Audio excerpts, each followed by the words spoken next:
السلام علیکم ورحمۃ اللہ وبرکاتہ۔ ناظرین، آج ہم آپ کو بتائیں گے کہ جنت میں بولی جانے والی زبان کون سی ہے۔ جنت میں عربی زبان بولی جائے گی۔ عربی زبان ہمارے پیارے آقا صلی اللہ تعالی علیہ وآلہ وسلم کی زبان رفیع الشان بھی ہے۔ چنانچہ خاتم النبیین، صاحب قرآن مبین، محبوب رب العالمین صلی اللہ تعالی علیہ وآلہ وسلم کا فرمان دل نشین ہے، اہل عرب سے 3 وجہ سے محبت کرو۔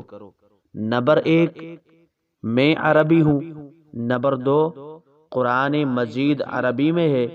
نمبر 3، اہل جنت کا کلام عربی میں ہوگا۔